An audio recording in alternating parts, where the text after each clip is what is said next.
Good morning. Consumer equilibrium के अंदर हमने टॉपिक पढ़ा यूटिलिटी और उसके बाद हमने कंसेप्ट पढ़ा the law of diminishing marginal utility.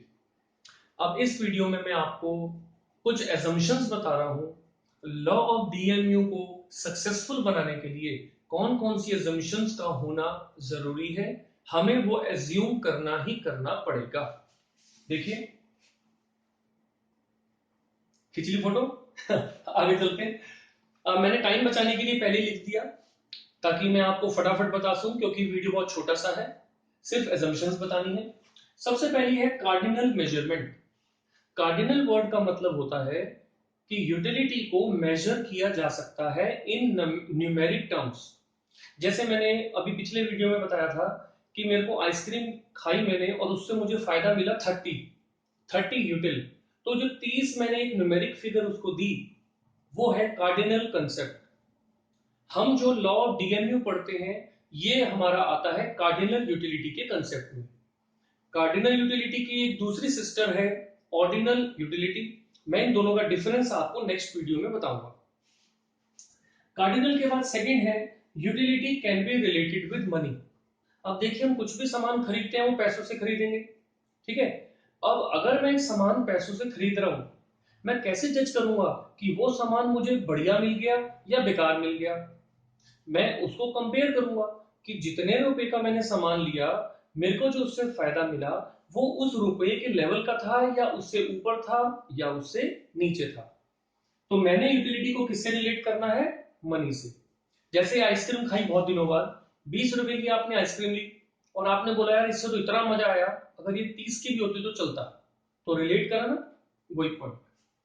Reasonable quantity.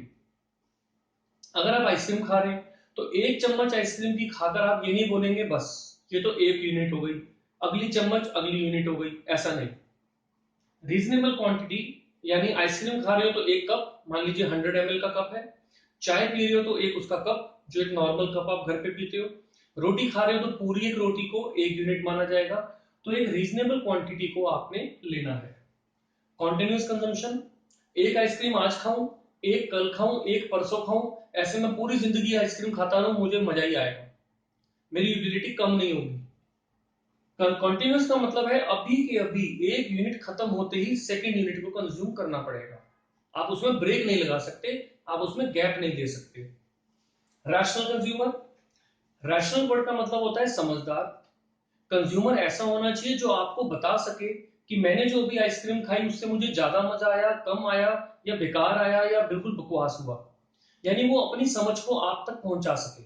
अगर एक पागल व्यक्ति है, एक नशे में व्यक्ति है, किसी को दौरा पड़ा हुआ है, कोई नासमझ व्यक्ति है जिसको पता ही नहीं मेरे को कैसे एक्सप्रेस करना है, वो इस लॉ के अंदर फेल हो जाएगा, क्योंकि वो बता ही नहीं पाएगा आपको कि मेरे को पहले से ज्यादा या पहले से कम यूटिलिटी मिल रही है। Independent utility. अब मान लीजिए मैं बात करता हूं चीनी, शुगर। क्या आप सीधी खाली चीनी खा जाते हैं? नहीं।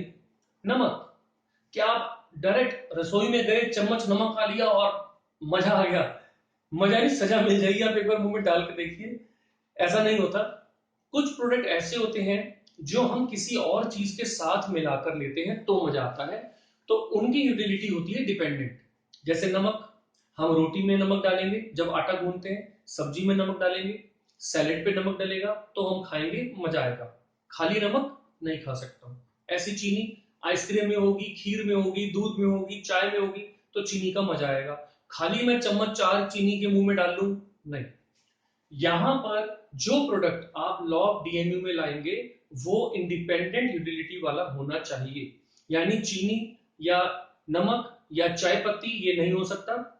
चाय का कप जो चाय आप पियेंगे वो हो सकती है, आइसक्रीम जो पूरी एक यूनिट है, रोटी जो एक पूरी यूनिट है, कोल्ड ड्रिंक जो एक पूरी यूनिट है।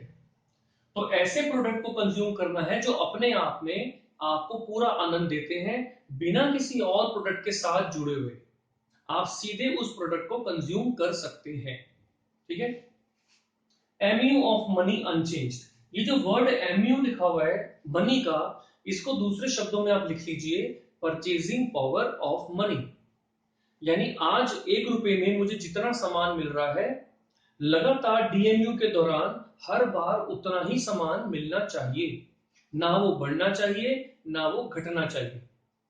यानी मेरी जो परचेजिंग पावर है वो सेम रहनी चाहिए, वो ऊपर नीचे नहीं होगी।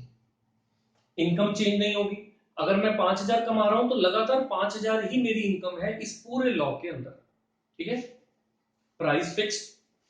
मैं जो प्रोडक्ट ले रहा हूं, अगर अभी मैंने वो 20 रुपए का लिया, तो जब तक मैं इस लॉ को स्टडी कर रहा हूं वो 20 रुपए का ही मैंने लेना है।